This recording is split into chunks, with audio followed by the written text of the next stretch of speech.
Bos días a todos. Benvidos ao segundo día do Congreso de Innovación Sanitaria de Galicia.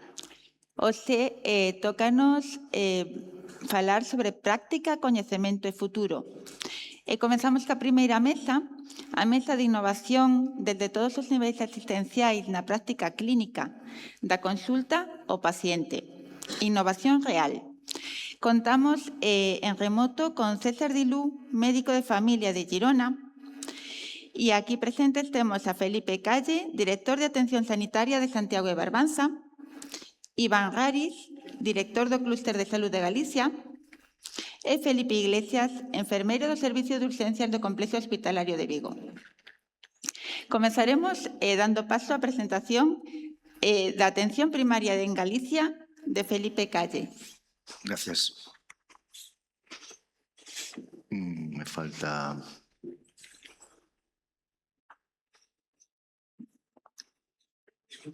Nada, gracias. Bueno, buenos días.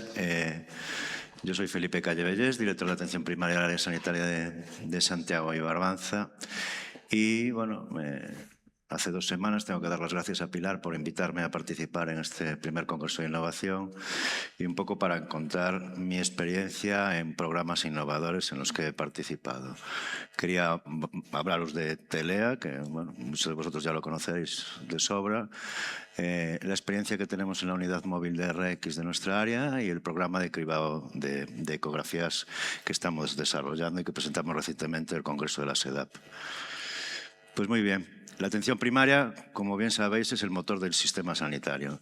Nosotros hacemos atención a domicilio, en la comunidad y en el centro de salud. Y ahí podemos innovar y transformar todo nuestro sistema, siendo proactivos y al mismo tiempo sostenibles. Los 3 pilares del nuevo modelo asistencial, bajo mi punto de vista, tienen que basarse en una innovación digital, en una accesibilidad territorial y una eficiencia operativa. Por ello, las 3 herramientas que presentamos hoy, o 3 programas, el TELEA, Innovación Digital, que es la extensión del hospital al hogar, la accesibilidad territorial con acceso a las pruebas, como la unidad móvil de RX, acercando el diagnóstico al entorno rural, y la eficiencia operativa con un cribado de ecografías que rediseñe los flujos asistenciales y de derivación, son como los pilares del sistema que debe de estar interconectado. Pues bien, TELEA ya está en edad adulta, va a hacer 10 años en el 2027 de su implantación en el Centro de Salud de Santa Comba y es la herramienta de teleasistencia que tenemos en el Sergas, la cual... Bueno, su propósito era ser proactivos en el teleseguimiento de pacientes con patologías crónicas. Para ello, en diciembre de 2016 se creó un grupo de trabajo de 4 médicos de familia en el que tuve la suerte de participar, en el que se desarrollaron los perfiles de seguimiento de las 4 patologías crónicas más prevalentes en atención primaria: hipertensión arterial, diabetes mellitus, insuficiencia cardíaca y EPOC. A mayores se creó un perfil de seguimiento de automediación de la presión arterial que a la postre fue el más utilizado. Se trataba de ser proactivo en el seguimiento de pacientes crónicos.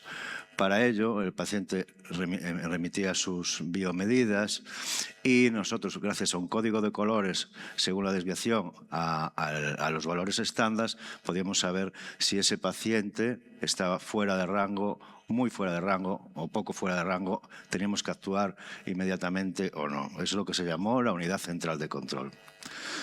Pues bien, lo que empezó en abril de 2017 en Santa Comba se fue escalando progresivamente a distintos centros de salud. En diciembre de 2018 llegábamos a 30 centros. En diciembre de 2019 ya eran 100 centros.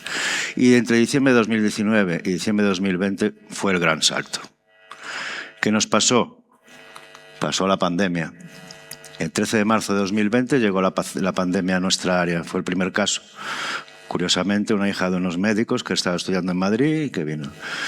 Semana Santa tuve la suerte de estar con el consejero en una visita en un centro de salud y yo mismo le propuse el utilizar TELEA para el teleseguimiento de los pacientes COVID. Estábamos ante una enfermedad con una gran incertidumbre, no sabíamos qué iba a pasar, sabíamos que los pacientes se desestabilizaban enseguida, desaturaban y propusimos utilizar la herramienta. Pues bien, se creó un perfil de seguimiento de aislamiento domiciliario en tiempo récord. En 2 semanas se creó el perfil de seguimiento y gracias a tener una herramienta para seguimiento a domicilio se creó un equipo de seguimiento compartido de atención hospitalaria. Ese equipo de seguimiento compartido de atención hospitalaria era el que seguía al paciente de COVID. Pues bien, las biomedidas que medimos, como bien sabéis, fue la saturación de oxígeno, la frecuencia cardíaca y la temperatura. Se establecieron unos controles, amarillos o rojos, para poder hacer el seguimiento en la unidad central de control. Y se pudo establecer un circuito asistencial en el que Telea era protagonista. Era protagonista porque incluso después del ingreso hospitalario el paciente se seguía en Telea, porque no se sabía realmente en la primera hora en qué momento se podía desestabilizar. Se estableció 3 grupos de pacientes según su capacitación tecnológica y según tuvieran cuidador o no. Y excepto los que no tenían ni cuidador ni capacitación telefónica, que se les seguía también por teléfono, el resto se seguían por Telea. Hicimos un análisis de los primeros 3 meses, del 13 de marzo al 13 de mayo de 2020, y en ese análisis en nuestra área se monitorizaron 892 pacientes. De esos 892 pacientes se siguieron unos 14 días, que era, como bien sabéis, en la primera hora el seguimiento que se hacía de esos pacientes. La media de los pacientes fue 54 años y solo un 4,4% necesitó ingreso hospitalario. Se pasó una encuesta a todos estos pacientes y el 93% creyeron que estaban mejor y que tenían mejor calidad de vida en el domicilio que si hubieran ingresado en el hospital. En definitiva, la telemedicina no solo protegió el sistema hospitalario, sino que además elevó radicalmente la calidad de vida percibida por los pacientes. Otro de los programas de éxito en nuestra área es la unidad móvil de RX. La unidad móvil de RX es la primera unidad móvil de radiografía simple que existe en España. Esa unidad móvil está operativa desde 2024, pero ya fue encargada en 2023. Hubo que carrozarla, se carrozó en Zaragoza, cumple todos los estándares de radioprotección y tiene incorporada la inteligencia artificial. Tiene base en el Centro de Salud de Órdenes y el motivo de la creación de la unidad móvil de RX es que teníamos que acercar la radiología simple a varios centros de salud muy dispersos entre ellos y no teníamos espacio tampoco para crear salas de radiología en los centros. Tampoco por el número de tarjetas sanitarias no cumplían ninguno de los centros para realizar todas las radiografías de su zona. ¿Vale? Con lo cual había una iniquidad en el acceso por la población envejecida, tenía que desplazarse a veces más de 50 kilómetros al hospital para hacer una radiografía simple. Ya sabemos cómo están los aparcamientos en los hospitales y también el alto costo ambiental de estos desplazamientos. Con lo cual, esta unidad de radiología simple atiende a una población de 31.792 usuarios, de los cuales 13.000 están en Órdenes, 9.000 en Santa Coma, pero otros en pueblos muy pequeños como Pontecarreira, ¿vale? Donde solo hay 1.700 tarjetas sanitarias. Se ideó unas agendas acordes a las peticiones de radiología. Es muy importante el realmente hacer unas agendas acorde a las solicitudes que se hacen para igualar la oferta a la demanda, con lo cual se llega a tener una gran accesibilidad y hoy en día la radiografía simple en estos pueblos no tarda más de una semana en realizarse. Al final de todo, han ahorrado los pacientes 6.885 kilómetros cada semana. Esos 96 pacientes, si tuvieran que desplazarse al clínico, tendrían que realizar esos kilómetros. Con lo cual, por encima contribuimos a una mayor huella de carbono, contribuimos al medio ambiente. Y el tercer pilar de este modelo asistencial es la eficiencia. Estamos desarrollando un cribado de ecografía en nuestra área desde noviembre y nos vimos abocados a eso porque había una gran demanda de solicitudes de ecografía, algunas llevan más de 9 meses en lista de espera y no teníamos margen de aumentar la realización de esas ecografías. La ecografía en nuestra área está concertada y no había manera de aumentar el concierto, ¿vale? Entonces tuvimos que rediseñar un nuevo flujo de derivación. ¿Qué se hizo? Bueno, se creó un grupo de trabajo de 15 médicos de familia que realizan ecografía habitualmente en su centro de salud y realizaron una guía clínica basada en evidencia científica, en todas las guías que había en la actualidad, de cuándo se debe solicitar una ecografía y cuándo no se debe solicitar una ecografía, ¿vale? Síntomas funcionales leves no aporta nada la ecografía, y en otros casos, como una masa abdominal, sí que aporta. Con lo cual, en base a ese documento guía, se establecieron unas agendas en las que se revisaron las solicitudes de ecografía, ¿vale? Se llegaron a revisar en estos 7 meses 7.057 solicitudes de ecografía, de las cuales se llegaron a priorizar un 7% que se hicieron a la semana, y se observó que había un 43% de ecografías que no estaban indicadas, que la ecografía no iba a aportar nada a la clínica del paciente, que lo único que generaban era ruido y aumentaban la lista de espera de otras ecografías que sí que aportaban. ¿Qué nos costó este programa? Bueno, pues si hubiéramos hecho esas ecografías no indicadas en la concertada, serían 106.898 euros. El coste del programa, con jornadas prolongadas de médicos que revisaron las historias clínicas en agendas de 26 actos por las tardes, nos costó 68.018, con lo cual hemos ahorrado al sistema 38.880 ecos que además no hubieran aportado nada. Con lo cual, el programa además tiene un beneficio neto. Aparte del beneficio neto, al revisar esas historias y quitarlas del buzón, hemos disminuido las demoras en un 35% y, al mismo tiempo, hemos evitado 8 toneladas de CO2 a la atmósfera, porque esos pacientes tendrían que haberse desplazado a hacer la ecografía desde su domicilio. Con lo cual, evitamos kilómetros y mejoramos el impacto ambiental. En definitiva, en estos 3 programas innovadores, TELEA, la unidad de RX móvil y cribado de ecografía, hemos conseguido seguridad, mayor satisfacción, un grado de satisfacción del paciente en TELEA, accesibilidad. En la radiografía hemos acercado la prueba al paciente evitando desplazamientos, con lo cual el grado de satisfacción es muy bueno de los pacientes.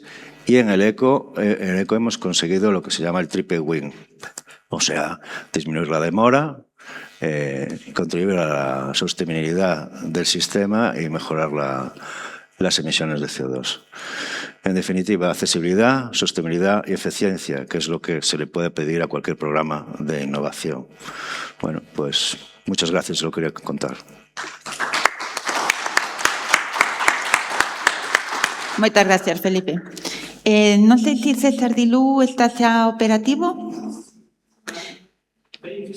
Vale, pues damos paso entonces a César Dilú, médico de familia, con la atención primaria española como laboratorio de innovación en salud digital.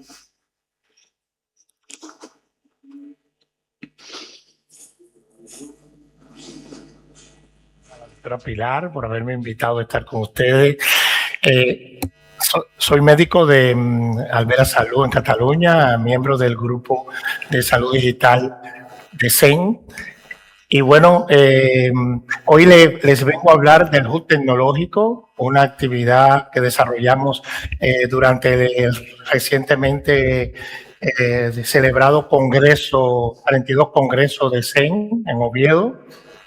Pero no les vengo a hablar tanto de lo que pasó, sino de las experiencias y de lo que pensamos que podemos hacer en lo adelante con este tipo de actividades. Bien. No tengo conflicto de intereses. Bueno, las herramientas de inteligencia artificial están en una etapa de madurez, desarrollándose dentro de un marco regulatorio adecuado europeo y a nivel español, y algunas aplicaciones con mayor adelanto implementándose ya de forma pilota o de forma masiva en algunas comunidades, y otras en fase de consolidación, y esto lo pudimos constatar durante el Congreso. Pero la implicación que tiene para la atención primaria que muchas de estas herramientas se estén desarrollando a nivel de los hospitales o con la colaboración de especialistas de otras especialidades, ¿no? pueden tener un impacto negativo en su efectividad a nivel de ambientes de atención primaria que a veces pueden ser muy disímiles, más urbanos, más rurales, etcétera, etcétera. Por lo tanto, la pregunta que yo le hacía a Pilar cuando concebimos esta idea de realizar un encuentro o en un marco, en un lugar donde pudiéramos reunir a los médicos, que somos los usuarios finales de estas herramientas que se están generalizando, a los desarrolladores, aquellas empresas o startups que están proponiendo soluciones para supuestamente mejorar nuestro trabajo, y a los administradores, que son los que finalmente hacen posible que estas herramientas o estas novedades lleguen a la consulta.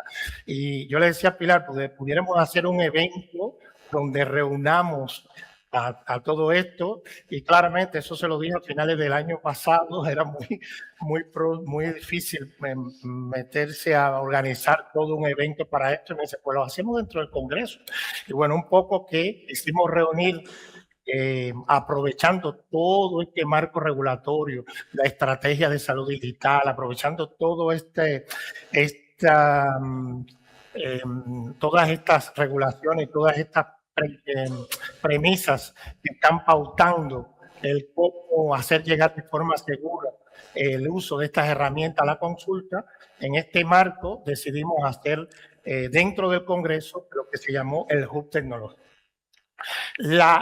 Como punto de partida, tenemos que decir que España tiene la capacidad o tiene una posición privilegiada, que es tener precisamente la atención primaria universal, pública, y tener un sistema donde miles de profesionales llevan 20, 30 años y más trabajando y con experticia. Por lo tanto, este sector público nos puede, si lo utilizamos también para validar, para probar la efectividad de estas herramientas, pues por supuesto que yo creo que es un punto de partida de ventaja que tiene España con respecto a otros entornos. España no ganará la carrera tecnológica imitando a quien parte con más presupuestos y con más capital. Puede ganarla o al menos acortar distancia jugando en su propia base. Un sistema sanitario sólido y un cuerpo de profesionales cuya experiencia, hasta ahora infrautilizada como fuente de evidencia, es exactamente lo que falta y lo que le falta a otros competidores para validar bien y validar rápido. Por lo tanto, la opinión de estos profesionales, si los podemos reunir, si esta opinión la podemos transmitir de forma y recoger de forma organizada y válida, puede constituir no un dato blando, sino un dato que deja de convertirse en anécdota para convertirse en evidencia. Pero ¿cómo hacemos esto? ¿Cómo pudiéramos o qué nos enseñó el Hub Tecnológico? Bueno, en primer lugar, las grandes asimetrías que hay, que podemos nosotros, yo pienso, ¿no? Modestamente, es mi pensamiento, puede la atención primaria contribuir a estas asimetrías, porque los productos digitales, las herramientas de inteligencia artificial, a diferencia de los medicamentos, no son productos estáticos, son herramientas que se mueven, que evolucionan, que cambian sus capacidades en el tiempo, que van mejorando a veces en un marco de 3 meses, 6 meses. Y por lo tanto hay una simetría regulatoria con lo establecido de ensayos clínicos de 3 a 5 años, que claro, no tiene nada que ver con el ciclo de vida y el ciclo de desarrollo que tienen estas herramientas.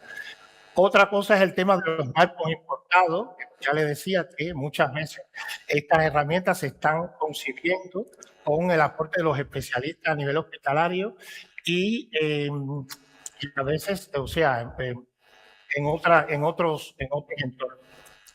Y el tema de la concentración de competencias, que realmente a veces las competencias, no solo de investigación, sino también las competencias digitales, las competencias de inteligencia artificial, son menores a nivel de la atención primaria.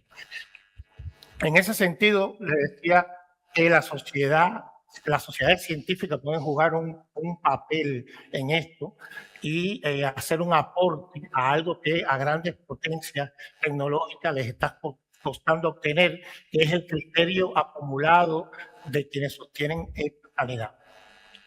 En este sentido, bueno, les daré un repaso muy rapidito. Logramos contactar con muchas empresas que están en el ámbito español o que aspiran a establecerse en el ámbito español. Aquí están los nombres de las empresas. Se creó un instrumento validado, lo tuvimos que hacer bueno, con las herramientas digitales, de manera que se contestara online, y un agente que cada una hora actualizaba las métricas. Bueno, además de esto, un instrumento estructurado con el cual recogí las opiniones de los expositores, pues se realizó un taller para debatir y hacer un escrutinio más en detalle de una de las herramientas, y en el foro final, o sea, en el último día, se pensaba realizar un foro deliberativo donde se pudieran discutir las conclusiones. Bueno, finalmente esto no hubo mucho tiempo, no se pudo hacer, pero bien, una de las herramientas, una de las empresas que está más avanzada expuso cómo fue su recorrido por todo el proceso desde la idea hasta la validación, hasta la implementación en numerosos centros de atención primaria que ya están desarrollándose. En este caso fue Omnilol, con Sofía y María. Por lo tanto, pudimos recoger datos de los visitantes, tanto en el instrumento tenía ítems transversales y ítems específicos que pensamos en unos 15 días empezar a discutir con cada una de las empresas, darle la información y bueno, previo a un trabajo que se hará en el marco del grupo de salud digital. No es mi intención decirle, o sea, discutir los resultados. Todavía estamos recogiendo respuestas. Si bien no hubo una respuesta masiva de los instrumentos, pero sí, bueno, pudimos establecer marcos, pudimos establecer comparaciones y bueno, estamos todavía recibiendo respuestas y vamos a hacer un cierre alrededor del 15 de julio, un cierre ya de la respuesta y un análisis y comenzar la discusión con las diferentes empresas. Pero ¿qué fue lo que nos dejó y lo que no se vio? A lo mejor lo que no se vio, el taller. O sea, el taller que se hizo donde alrededor de 80, 60, 80 participantes con experiencia pudieron someter a escrutinio minucioso una de las herramientas y volcar su petición, nos dio la idea de que el camino, más que un stand o una sala de exposiciones, estos talleres se pueden replicar, se pueden establecer como un método, con una metodología válida y replicarse al resto de las comunidades. En las respuestas que recogíamos de los expositores nos decían, yo le decía, no, esto lo vamos a hacer el año que viene y nos saldrá mejor. Me decían, no, doctor, esto no puede ser el año que viene, esto necesitamos hacerlo. O sea, no sabíamos que había esa potencialidad en la atención primaria. Hemos aprendido muchísimo de lo que nos expresan los médicos, lo que nos han dicho los médicos, y realmente, bueno, la mayoría de ingenieros, ingenieros de datos, etcétera, informáticos, realmente poderse embeber de toda esa experiencia fue muy útil. Por lo tanto, yo pensaba, ¿no?, salir de vacaciones después de tanto trabajo del hub, etcétera, y realmente le decía al final, no podemos esperar al año que viene, hay que ponerse a trabajar ya, y yo pienso que es un momento muy importante si podemos convertir en evidencia, aunque sea pretest, para poder transmitir toda esa experiencia en un marco rápido para poderlo convertir en evidencia para mejorar o acelerar la validación o la mejor adopción de estas herramientas. Por lo tanto, la pregunta no es si la atención primaria debe usar la inteligencia artificial, la pregunta es quién valida, con qué método y con qué evidencia, ¿no? Por lo tanto, la diferencia entre a los médicos les gustó a evidencia. Un panel representativo y homogéneo de especialistas evaluó estos dominios con estos criterios y alcanzó este grado de acuerdo. Sería un poco lo que quisiéramos, ver cómo implementamos una metodología en lo adelante para, utilizando las barreras transversales, las experiencias que expusieron los congresistas en que volcaron en el instrumento y en los talleres, poderlo implementar de una manera más protocolizada. Por lo tanto, ¿qué estamos proponiendo?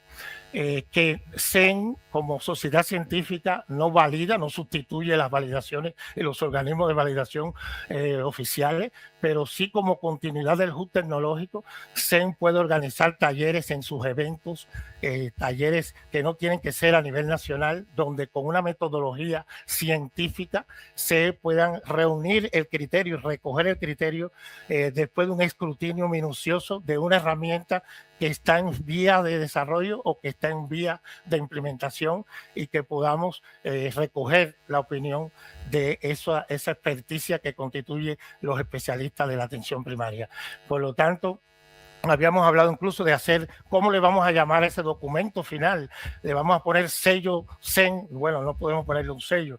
El sello lo va a sacar el Sistema Nacional de Salud, va a sacar un sello digital en noviembre. Bueno, pues tendremos que esperar un poco que salga ese sello nacional y nosotros, del Sistema Nacional, y nosotros aplicar esas mismas, por supuesto, lineamientos. No podemos nosotros inventar nada que ya está inventado y regulado. Y bueno, me di a la tarea de revisar rápidamente la literatura, la revista Lance, o sea, las revistas más prestigiosas de nuestro marco, cómo están abordando este tema del cuello de botella fundamental, que es generar evidencia del mundo real que demuestre impacto clínico y no solo eficiencia técnica de estas herramientas. Miren, hay publicaciones al respecto.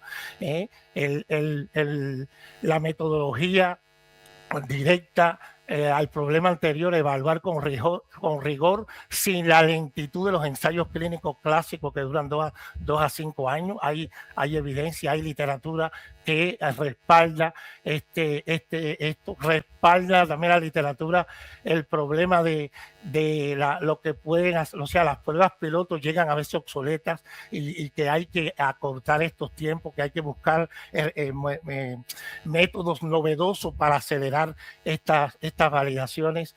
Respalda también la literatura el tema de que puede ser el conocimiento con metodología Delphi, con metodología de procesamiento cualitativo de la información. Inclusive en el ámbito español hay experiencia de esta metodología, y igualmente hay evidencia en la literatura del papel de las sociedades y el papel que pues están jugando las sociedades, inclusive en nuestro entorno, con este tipo de actividades, pero nunca a nivel de la atención primaria. Se han hecho muchas cosas, pero a nivel de las especialidades, a nivel de los hospitales. Por lo tanto, la síntesis de la bibliografía revisada: el problema no es técnico, sino de marcos de evaluación, y la obsolescencia que contrasta con la urgencia regulatoria, y cómo protocolizar el juicio experto de un grupo de eso. Bueno, en ese sentido, en nuestro entorno, Bélgica, Francia, Italia, revisamos qué se está haciendo y tratamos de proponer una metodología única.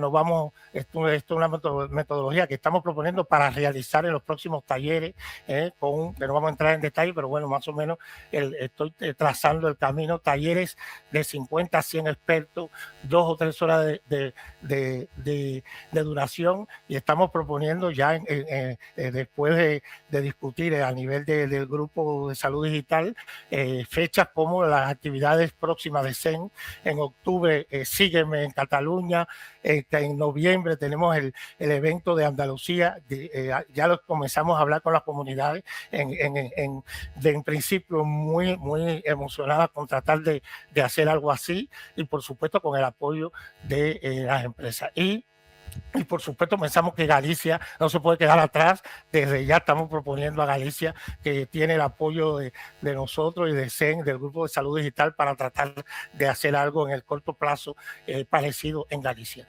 Condiciones de transferibilidad a Galicia perfectamente, o a las comunidades. No tiene que ser con las empresas que nosotros trabajamos, puede ser con las empresas que ya están en la comunidad, y perfectamente son instrumentos que podemos adaptar y que podemos trabajar para adaptar a las condiciones de la dispersión rural. El envejecimiento de Galicia no van a ser un obstáculo. Yo creo que lo podemos hacer en Galicia, y desde ya estoy proponiendo que nos pongamos en contacto y podamos diseñar algo así. Le decía igualmente a Pilar que no puede ser solamente el Grupo de Salud Digital. Por supuesto, la experticia del grupo de investigaciones, toda la experticia de las personas que tienen mayor experiencia en investigaciones va a ser muy útil, y hay outputs cuantificables que de estos talleres pueden salir. Ya lo ensayamos en el Congreso, ¿no?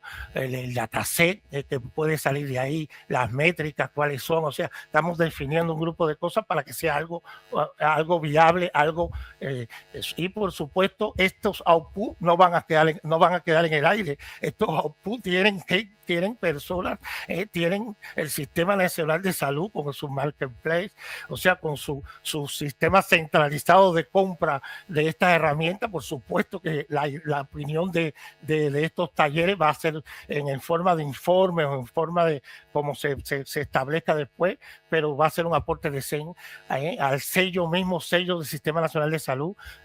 Van a ser un informe válido, y por supuesto a todo el Sistema Nacional de Salud en general, como gobierno federado, de la implementación y de toda la estrategia de salud digital. Estos van a ser informes que yo pienso que van a tener un valor independientemente de las publicaciones que esto puede demostrar, porque evidencia que se fabrica y no se publica, yo pienso que deja de ser útil. Por lo tanto, el HUD de Oviedo fue el prototipo.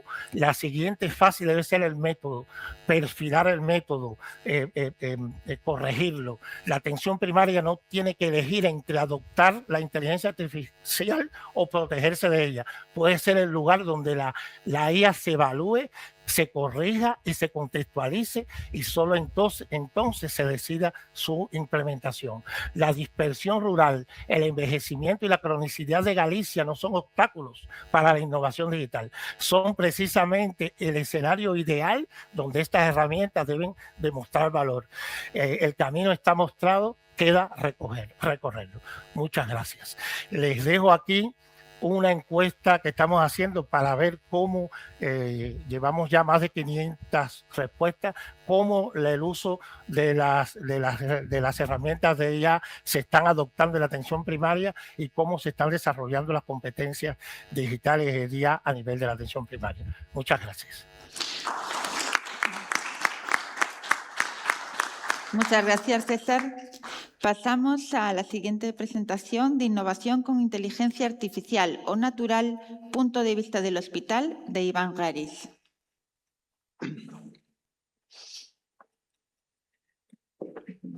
Muchas gracias a la gerencia del área sanitaria que hoy aquí nos acoge. Muchas gracias, Pilar Rodríguez Ledo, como directora científica. Muchas gracias también a la gerencia de ACIS, que también promotora de este evento. Nosotros, digamos, voy a empezar casi un poco fuera de lo que es la presentación, contextualizando que es un clúster, que es el clúster de salud de Galicia, y un poco el objetivo y el propósito de esta organización. Como clúster, somos una organización que recoge toda la cadena de valor del sector salud, desde investigación, ciencia básica hasta paciente usuario final. Ahí tenemos como socios a las fundaciones biomédicas, a sus respectivos institutos de investigación sanitaria, pues a ACIS, a las universidades con sus centros de investigación, a centros tecnológicos, es decir, desde la innovación, desde la investigación hasta asociaciones pacientes, hasta la asociación de pacientes. Además, hay un punto predominante de presencia de empresas, también de operadores de todo tipo, con el propósito de generar un marco común, un espacio de juego, donde ese intercambio permita atacar los grandes retos en salud global. Al fin y al cabo, digamos, los retos de salud son complejos y requieren de la participación de diferentes tipos de agentes. Entonces, ahí es, digamos, uno de nuestros puntos destacados es esa conexión entre diferentes tipologías de capacidades. Después, contextualizando un par de detalles, digamos, Galicia es un espacio que ha adoptado la tecnología históricamente. Ha sido, y quizás como gallegos nos cuesta presumir, nos cuesta sacar pecho, nos cuesta comunicar lo que hacemos, pero Galicia es un territorio absolutamente disruptivo en lo que es la adopción tecnológica. Antes lo hemos podido ver con esos proyectos que se han expuesto en el área sanitaria de Santiago y Barbanza, pero previamente a esos proyectos quizás hay un proyecto transformador y algunas de las personas que están aquí han participado, como puede ser el proyecto Hospital 2050 o Innova Saúde, proyectos que han conseguido traccionar muchísima financiación europea hacia nuestro sistema regional de salud y que ha permitido implementar algo que otros sueñan y que nosotros llevamos viviendo durante mucho tiempo, que es esa historia clínica electrónica universal, digamos, con un despliegue, como bien se dice, universal, que eso es algo que otras regiones de España a día de hoy, que se presuponen más avanzadas, todavía no tienen. No, estoy en otra historia. Entonces, esa adopción, y acabo el contexto previo, esa adopción temprana de tecnología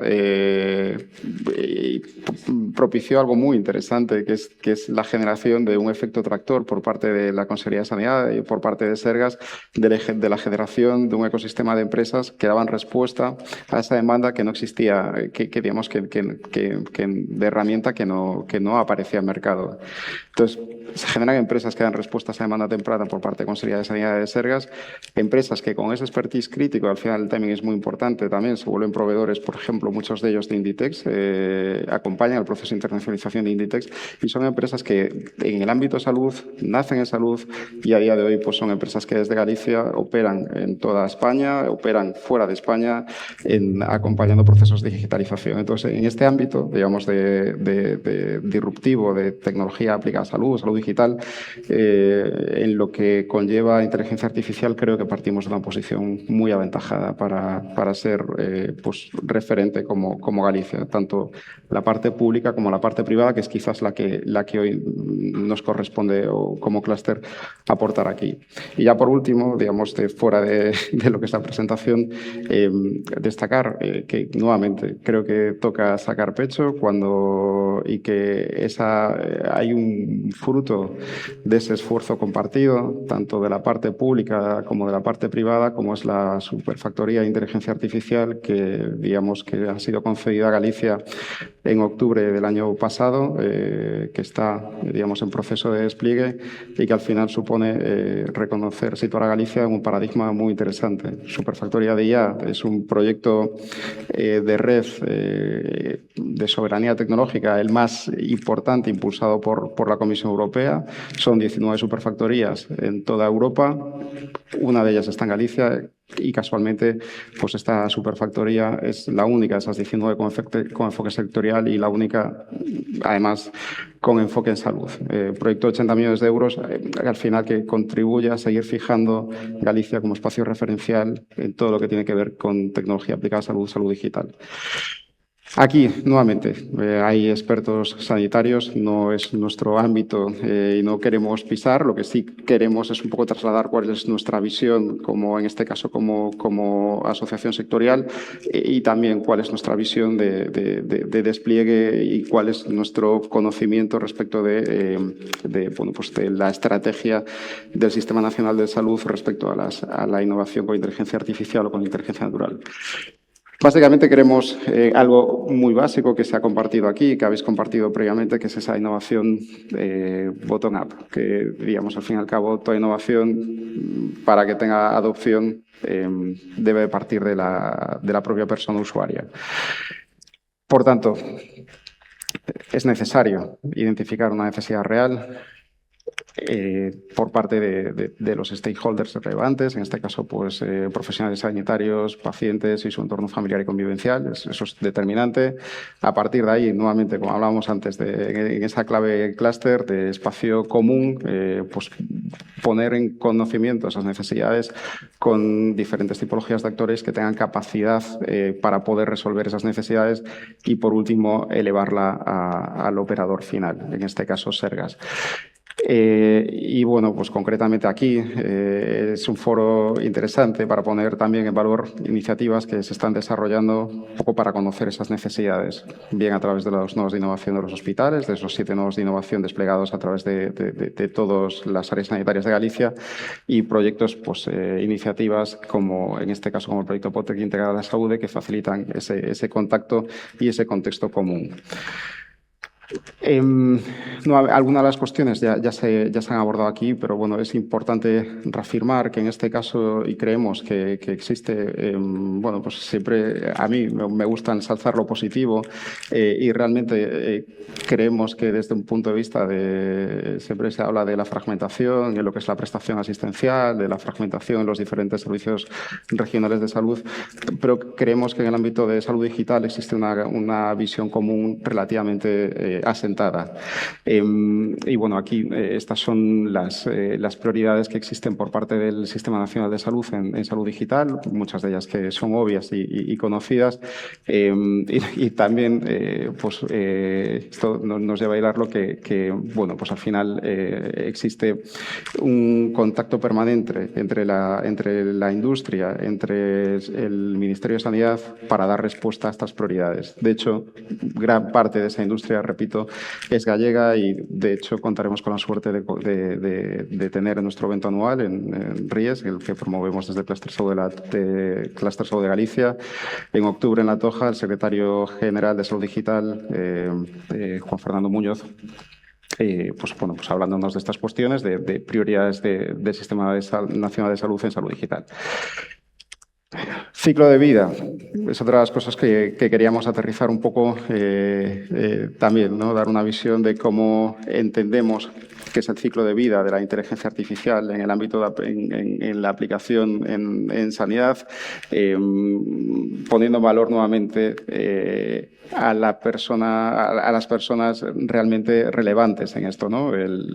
Los perfiles asistenciales, ese entorno familiar y convivencial y después cómo llegamos a lo largo de las diferentes etapas hasta su despliegue y monitorización. Realmente este es el proceso que se está desarrollando y cuyas etapas pues al final son absolutamente determinantes para digamos que el despliegue, la adopción pues tenga impacto y al final haya una adherencia, una adopción importante.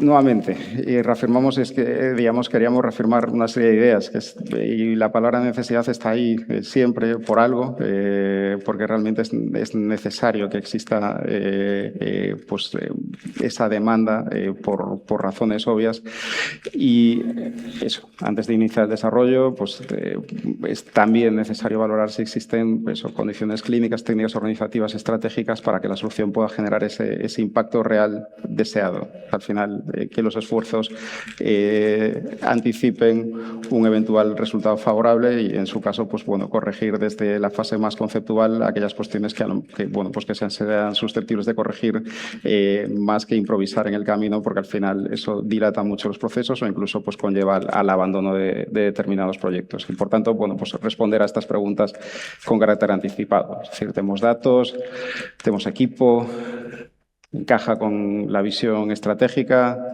y después especialmente si es sostenible en el tiempo.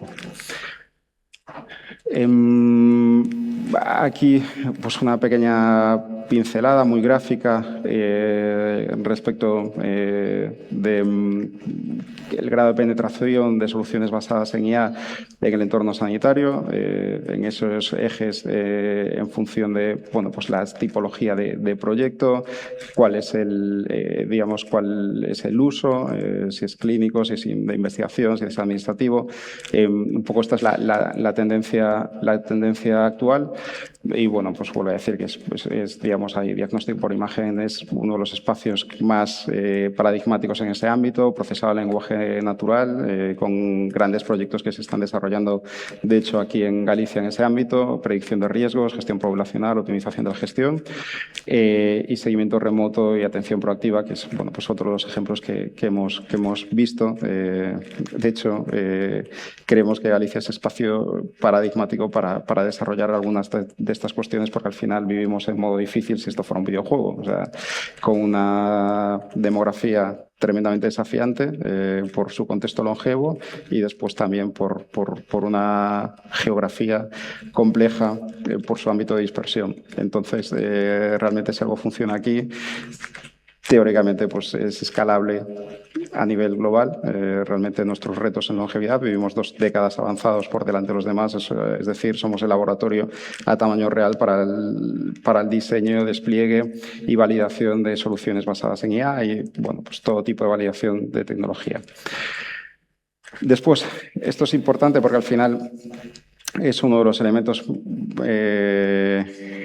más complejos. De hecho, creo que aquí me ha anticipado. O sea, yo creo que hablaría de contexto normativo de la IA y ahí me ha traicionado el subconsciente porque hablamos de ese contexto y en realidad ese contexto complejo normativo, la diferente normativa aplicable y cómo, pues al final hay que tener en cuenta pues un importante abanico de normativa a la hora de traccionar iniciativas en salud digital, especialmente aquellas que estén basadas en IA. Por último, también este debate que ya es una cuestión más técnica sobre ese software con esas 2 filosofías, in-house o no in-house, digamos, con sus pros y contras y un poco con sus diferentes recorridos diferenciados en función de cuál es su orientación. Y, por último, digamos, de forma muy resumida, nuestra visión, nuestras recomendaciones para escalar esa innovación desde el ecosistema, pues evolucionar el modelo de relación con el paciente, tener cada vez más tracción, cada vez más relación y aprovechar las ventajas que la tecnología puede ofrecer a ese respecto. Estandarizar procesos de innovación y gestión, y nuevamente creo que Galicia en eso es referencial. Aplicar la medicina del dato, eso es importantísimo. Digamos, los datos son muy importantes, pero si tienen calidad, si tienen consistencia, si tienen coherencia, por tanto, eso es fundamental para poder extraer valor. Después, intentar hiladamente extraer valor, esa medicina basada en valor, aplicando IA o cualquier otra tecnología, pero digamos intentando extraer valor de la aplicación tecnológica y de la adopción tecnológica. Y después, capacitar e integrar nuevos roles profesionales, digamos, el contexto cada vez es más complejo, cada vez es más tecnológico y yo creo que también, nuevamente, esto es algo que ya está en marcha, hay nuevos perfiles, como puede ser el de ingeniero biomédico, pues que digamos que ya se están integrando en la práctica clínica asistencial, en nuestras áreas sanitarias, pues al final ese es un proceso que, digamos, debe continuar. Y por último, pues reiterar ese agradecimiento por darnos este espacio hoy aquí.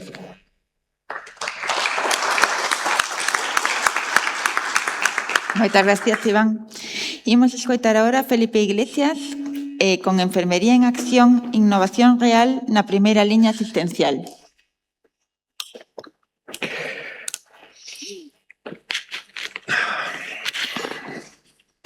Buenos días, autoridades, participantes, inquietos, convencidos, y muchas gracias, Pilar, por tu eterna perseverancia en todo esto que es la innovación.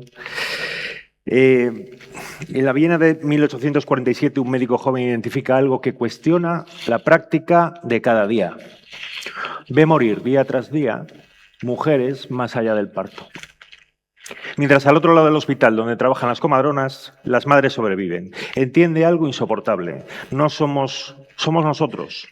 Nuestras manos llevan la muerte al parto. Solo pide una cosa, que se le laven las manos antes de entrar en un parto. Sus colegas se ríen, lo humillan, lo expulsan y muere sin que nadie le dé la razón. Hoy lavarse las manos es algo que es lo primero que cualquier estudiante aprende, ¿no? Pero en su época, esta innovación supuso casi una herejía, ¿no? Su nombre bautiza hoy la tendencia de cualquier sistema a rechazar una evidencia que solo porque contradice lo que siempre se ha hecho. El efecto Semmelweis, el reflejo Semmelweis, no es por maldad, sus colegas no eran malos. Eran profesionales simplemente defendiendo lo que ya sabían, una resistencia al cambio lógica, humana y comprensible, ¿no? Y por eso una referencia y una búsqueda de el conocimiento y de rechazo a la incertidumbre. Hace un año empezaba un máster de innovación con otros 19 profesionales que, repartidos por todo el territorio, se hacían las mismas preguntas, ¿no? Y compartíamos una serie de inquietudes que me gustaría poner hoy encima de la mesa, ¿no? La primera pregunta que hacíamos en un máster de innovación en 2025 era ¿qué es la innovación? Y hoy, 170 años después de la aparición de Semmelweis, seguimos sin saber qué hacer con la innovación dentro de nuestras propias organizaciones. Quizás esta verdad se sostenga por varios planos, ¿no? El primero es estructural, no sabemos dónde ponerlo. A veces con calidad, a veces con mejora continua, a veces creamos una subdirección, a veces lo metemos en una fundación. No sabemos con qué tiempo le dedicamos, ¿no? Si las horas de un profesional están comprometidas para producir y no explorar. No es una duda nueva, es una organización que se coordina por la pericia de sus profesionales y está hecha para perpetuar lo que ya sabemos hacer, ¿no? Pero, en segundo lugar, y más incómodo, no sabemos reconocer tampoco a los que innovan de verdad. Confundimos el que dice ser innovador muchas veces con el que tiene capacidad de serlo. Tener una idea brillante no te hace innovador, te hace como mucho ser un buen lector de ciencia ficción. Y así el talento real muchas veces nos pasa por delante sin que lo reconozcamos. Y por último, si no sabemos reconocer al innovador y mucho menos sabemos darle ese espacio, tampoco sabremos darle autoridad.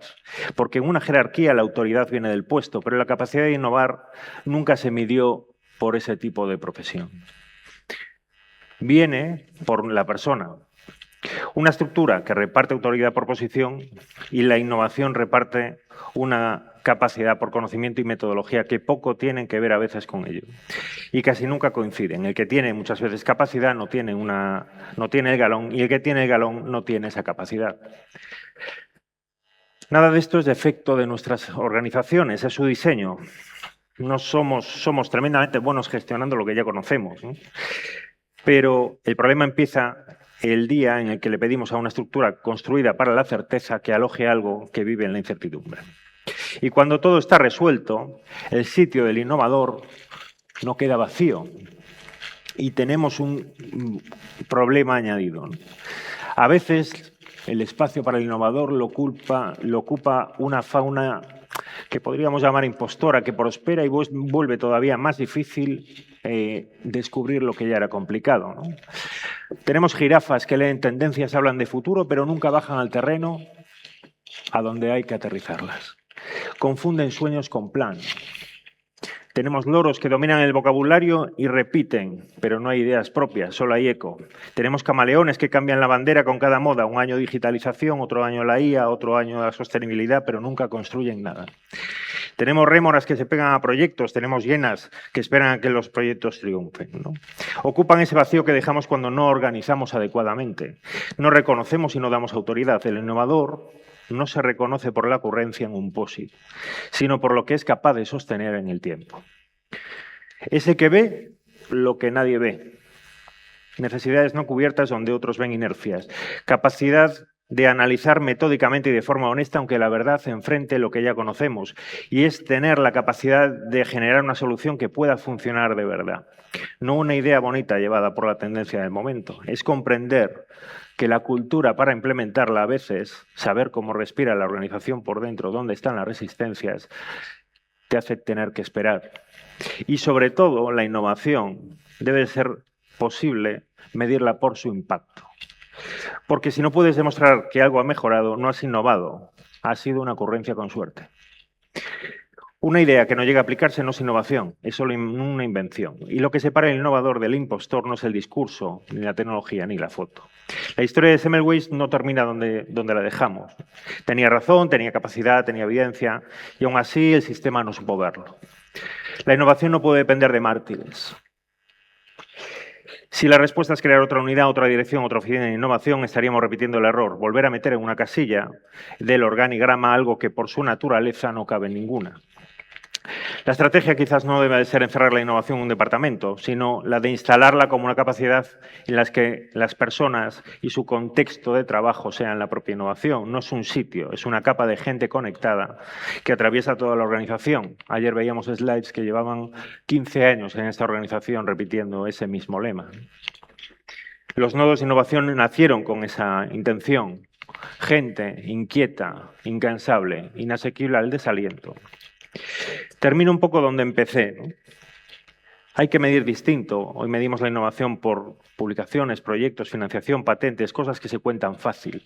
Quizás lo que tenemos es que medir lo que de verdad produce, la capacidad de ver un problema antes de que estalle, de reducir la incertidumbre de un equipo, de conectar gente que antes no se hablaba, ¿no? La innovación no viene a perpetuar la inercia, no viene a poner una pantalla nueva sobre el proceso de siempre, viene a preguntar en cada momento si lo que hacemos sigue siendo lo correcto. Y viene a traer el cambio de verdad mucho más allá de lo tecnológico.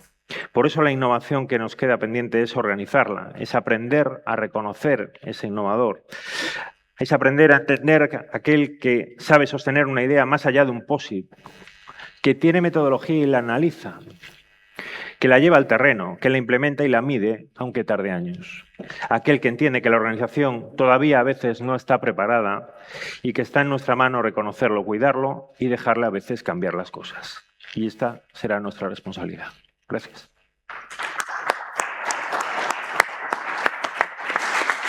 Muchas gracias, Felipe. Tenemos 15 minutos para preguntas y abrir un poco de debate. ¿Alguna pregunta?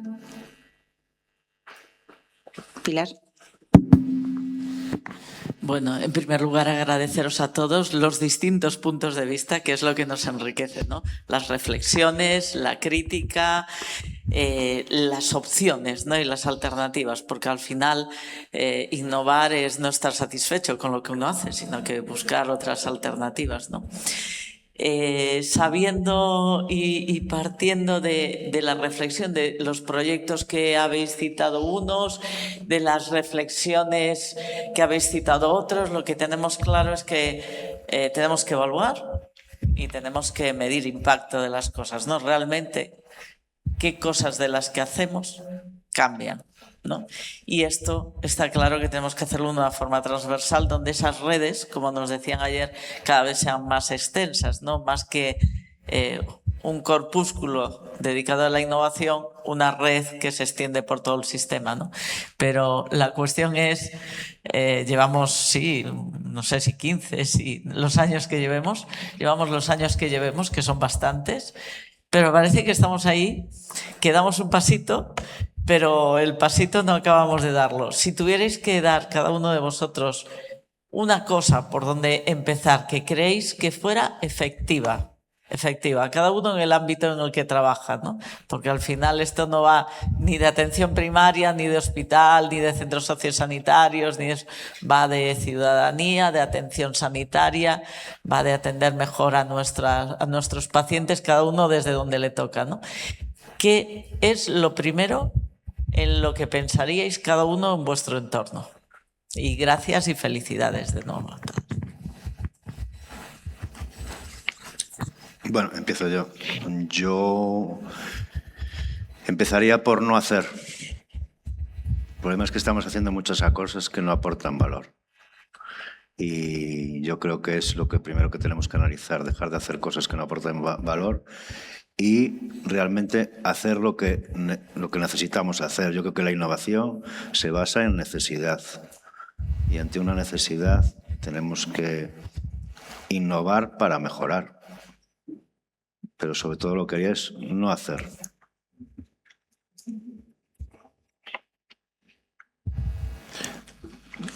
Nuestro invitado desde...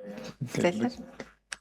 Ya, bien, bien. Bueno, yo pienso, coincido completamente y yo agregaría no hacer lo mismo.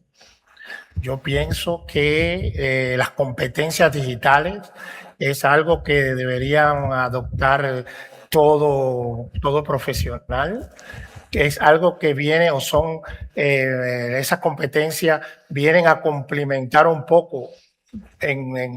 con mucho valor lo que nos falta, que es a veces tiempo, que es conocimiento, que es trabajar en red, tener acceso a gran cantidad de datos, tener capacidad para analizar gran cantidad de datos. O sea, yo pienso que no hacer lo mismo y tratar de innovar y de implementar todo lo nuevo que tiene la tecnología para hacer mejor innovación.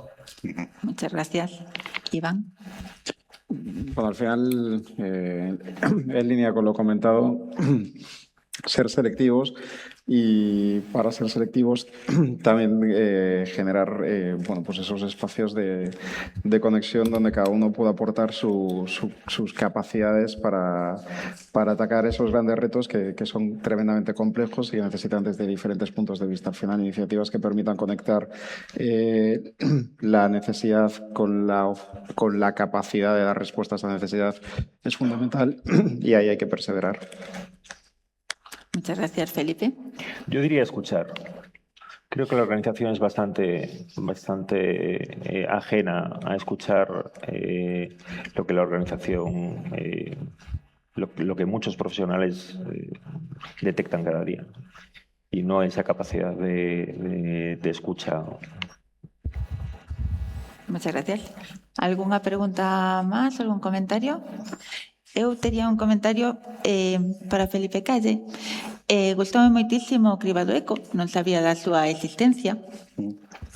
Como clínica, quería saber a tua opinión de implementar esa xestión de peticións conforme a unhos criterios establecidos por un grupo de personas, se podría exportar a todo tipo de peticións, tanto petición de consultas externas, petición de outras probas radiolóxicas, de forma que se poidera priorizar os pacientes e non o non prioritario quitarlle o sitio prioritario, non?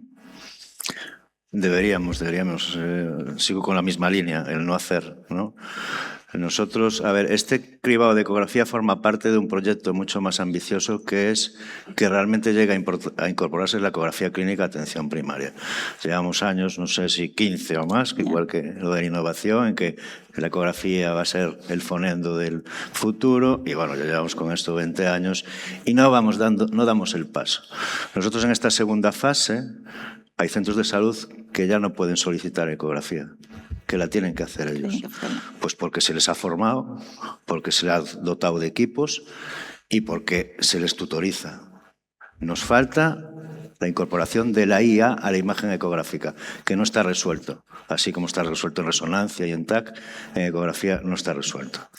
Pero una vez que se vaya incorporando, dejaremos de solicitar ecografía. Igual que el ginecólogo hace su ecografía, el cardiólogo hace su ecografía, atención primaria tendrá que hacer su ecografía clínica, no una ecografía arreglada, sino la ecografía del síntoma.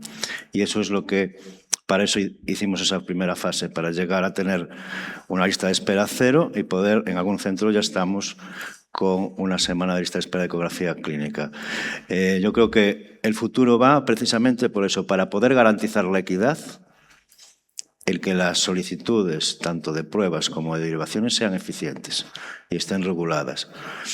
de alguna manera te obliga también a estar al día y a seguir innovando en procesos que garanticen la accesibilidad al sistema, porque al fin y al cabo nos debemos a los pacientes y el paciente, cuando necesita de nosotros, hay que darle esa consulta ya. Muchas gracias. No sé si te respondí. Sí, respondíchesme. Para César, Sí, ¿me escuchas, César? Sí, ¿verdad? sí, sí, sí. Perfecto. A mí me resulta muy difícil. Sé que la evidencia del mundo real debe tener impacto clínico. Me resulta muy difícil dar forma a eso. O sea, ¿cómo poder conseguir que la evidencia real se acabe formando en impacto clínico exportable?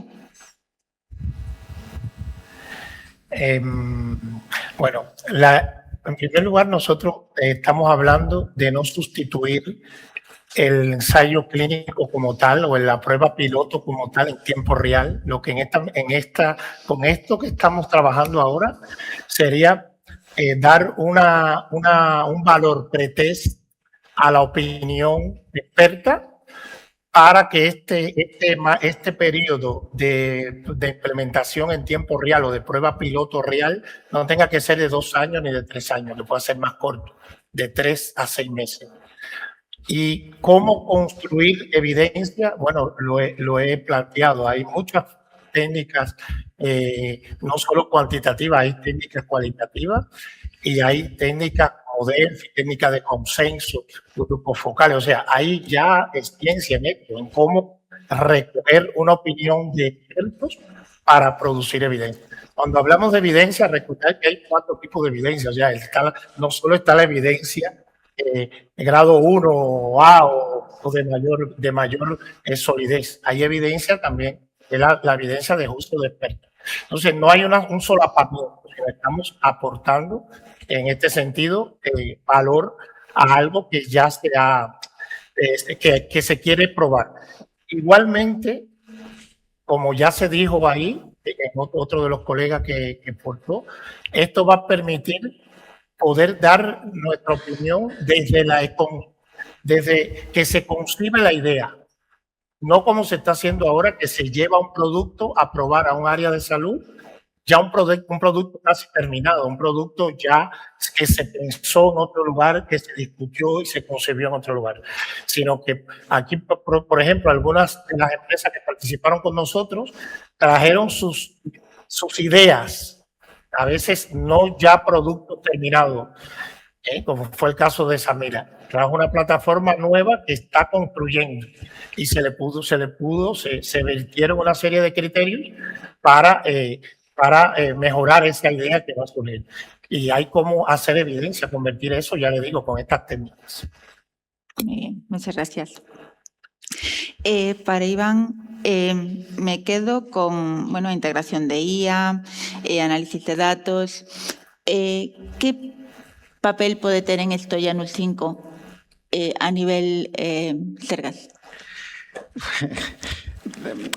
Es una pregunta un tanto compleja desde un punto de vista operativo, no filosófico, que yo creo que puede tener un gran impacto. O sea, al final hay un contexto regulatorio que salvar, pero al final Janus es una gran reserva de valor. Digamos, esa visión longitudinal que se ha recogido, digamos, suscita un tremendo interés y un tremendo valor.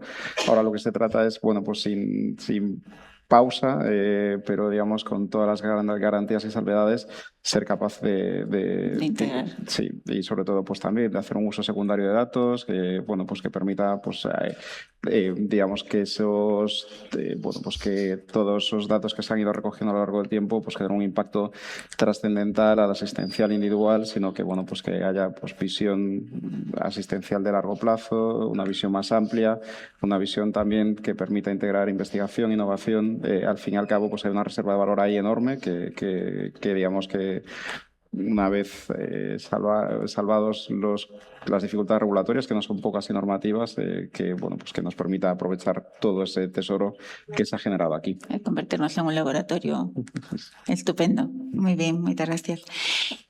Felipe Iglesias, encantome a túa charla, moitas gracias. Quédome sobre todo co talento real, o talento da asistencia de persoas no seu contexto de traballo. Que eso a veces é innovación, que é o que estamos falando en este congreso, é como integrar ese talento real en unha innovación reconocida. Que eso é moi difícil. No sé hasta qué hora tenemos. Nada, 5 minutos. Concentrado. Es un poco la estructura de un poco de la charla, ¿no? Es tremendamente difícil, lo entendemos perfectamente. Y los que lo llevamos viviendo tantos años, lo que vemos es que la organización le cuesta. No por falta de visión, quizás, y porque al final, al cabo del día, nos medimos por exactamente lo mismo que el día de ayer, que es la lista de espera, los números que te presionan de cada uno de los lados, incentivos y check and balance que gestionan la organización internamente, ¿no? Todo lo que es, cada uno tiene sus presiones y cada uno tiene que atender al lío, ¿no? Es simplemente, no, vamos a ver y vamos a pensar y vamos a idear. Que sea tremendamente dificultoso no quiere decir que no sea la gran oportunidad que tenemos de afrontar un mundo que ciertamente es una incertidumbre día a día, ¿no? Hace escasamente 3 años, podemos decir, ¿no? O casi 4, que la inteligencia artificial nos viene afectando, por ejemplo, como un fenómeno que está cambiando, no sé si voy a decir casi tanto como la pandemia, ¿no? Todo lo que es el sector salud, igual que muchísimos otros sectores.